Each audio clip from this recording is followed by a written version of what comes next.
In the grand theatre of war, we remember the generals and the iconic machines, the Spitfire, the Tiger tank. But focusing only on these stars misses the real story of survival. The true architects of victory weren't always in command bunkers or cockpits. They were the designers of nuts and bolts, the planners of railway timetables, and the drivers of unremarkable trucks. The machinery of logistics, grease, steel, and relentless repetition was the lifeblood of endurance. Survival in global conflict is a calculation: calories, fuel, ammunition, and time. A tank without petrol is a pillbox. A soldier without food, a liability. The machines that delivered these essentials dictated the war's outcome. Their ceaseless movement was the quiet heartbeat of the Allied effort. While battles raged, logistics pulsed steadily, built for a marathon, not a sprint. Understanding this hidden world reveals a deeper drama, one of scale, ingenuity, and sheer will. Here, the hum of an engine could matter more than the roar of a cannon. The ability to endure, to sustain, to keep going. This was the ultimate weapon. The lessons from these forgotten supply lines remain as relevant today as ever. To truly understand survival, we must look beyond the front lines to the sprawling networks behind them. In nature, the most successful aren't always the strongest. They're the most resilient. The same was true for wartime machines. The German Tiger tank was a marvel, powerful but complex and fragile, demanding constant maintenance and vast resources. In contrast, the American M4 Sherman was simple, reliable, and produced in huge numbers. Its strength was collective, easy to repair, maintain, and keep in the fight. The Sherman embodied a philosophy: availability and reliability trump fleeting technological supremacy. Endurance is about sustainability. The side that could replace losses, repair quickly, and keep moving would prevail. The war was not won in a single clash, but in a grinding war of attrition. Industrial capacity and logistical resilience mattered more than momentary brilliance. The pulse of the machine, the steady, reliable production line, proved decisive. The Tiger was a thoroughbred, but the Sherman was the workhorse that finished the race. Survival favoured the machine that could keep going, not just the one that dazzled. The lesson in war, as in life, endurance outlasts innovation. The simplest tools, used well and often, shape the outcome. The true advantage lay in what could be sustained, not just what could be imagined. If an army is a body, its supply lines are the arteries.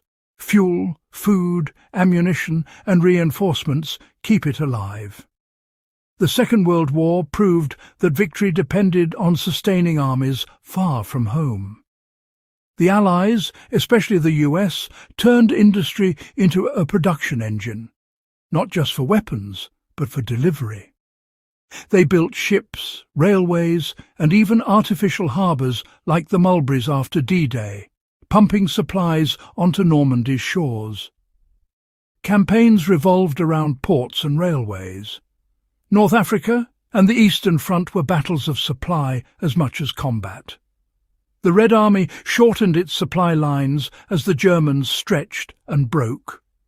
The Allies invested in floating workshops, mobile hospitals, and vast depots. Resilience their opponents couldn't match. A damaged tank wasn't lost. A depleted unit could be re-equipped. The circulatory system of logistics kept the Allied heart beating strong. In this ecosystem, one machine stands out, not glamorous but everywhere.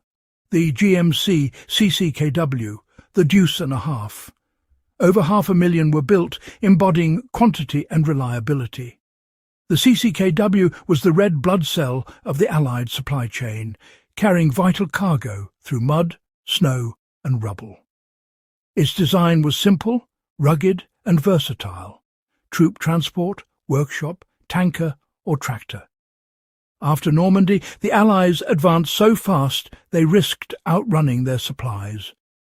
The Red Ball Express, a non-stop trucking loop, mostly driven by African-American soldiers, became the lifeline to the front. The CCKW's reliability and adaptability made it indispensable. The real battles were fought with organization, planning, and dependable machinery.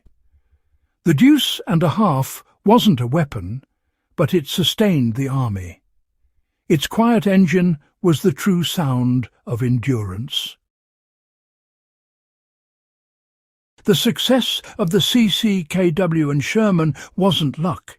It was a deliberate design philosophy forged by war. Simplicity, standardization, and ease of repair mattered more than cutting-edge performance. The Allies used common parts across vehicles, making repairs faster and logistics simpler. A mechanic could fix multiple machines with the same knowledge and tools. In contrast, German engineering prized perfection, creating bespoke parts for each tank. Masterpieces, but logistical nightmares. A minor failure could sideline a powerful weapon for weeks. The lesson in any system under stress: simplicity and robustness are virtues. Complexity means more points of failure and more specialized knowledge.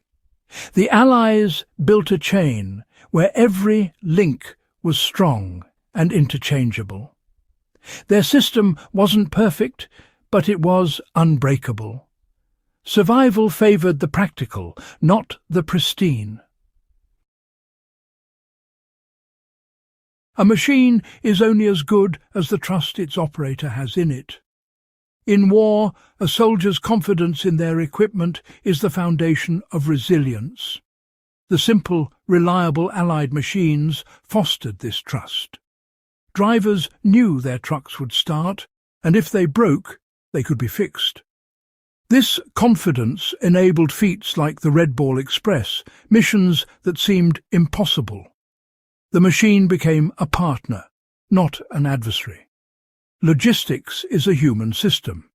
It relies on the courage of drivers, the skill of mechanics, and the foresight of planners. If trust falters, the whole network weakens. German crews, wary of breakdowns, hesitated to push their complex tanks. The Deuce and a half inspired confidence through its ruggedness and reliability. The bond between man and machine reinforced resolve. Resilience is human, but the right tools nurture it. The lesson: trust in your equipment is as vital as the equipment itself. The survival logic of WWII machines echoes in today's preparedness mindset.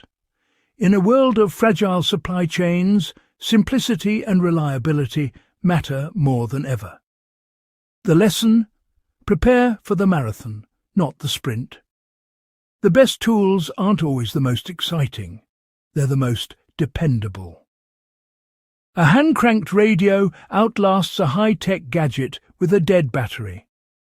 Redundancy and standardization, multiple ways to purify water, common batteries, mirror wartime logistics. Build a personal ecosystem that can endure stress supplies, skills and plans. Survival isn't about the best gear, but a system of simple, reliable tools and the knowledge to use them. Trust your equipment for its endurance, not its novelty. Resilience is the ability to withstand shocks and keep going, whether for armies, communities or individuals. WWII logistics offer a blueprint, foresight, standardization and simplicity. Foresight means planning for disruption before it happens, stockpiling, building alternatives, preparing in calm times. Standardization creates flexible, easy-to-maintain systems, shared parts, common tools, interoperable platforms. Simplicity is the final pillar. The most resilient systems are often the simplest. The GMC truck won not by being advanced, but by being basic and dependable. In our lives, we often chase complexity, but complex systems are fragile. The lesson: value the simple and durable. A bicycle needs no petrol. A hand tool needs no electricity. Embrace simplicity to reduce dependencies and increase endurance. This is the enduring blueprint for resilience. The logic of survival is timeless. The story of WWII is vast, but look deeper and you find a practical tale of nuts and bolts, supply and demand, and the simple machines that powered victory. This mechanical view teaches us to value reliability and plan for disruption. The GMC truck reminds us that the most important contributions are often invisible. The hidden architects, the drivers, mechanics and planners sustained victory. These lessons apply today. Question reliance on fragile systems, value simplicity, and plan for resilience. The logic that kept armies supplied in 1944 can help families weather storms in 2025. Next time you see war footage, listen for the engines in the background. In their story lies the quiet, enduring truth of survival.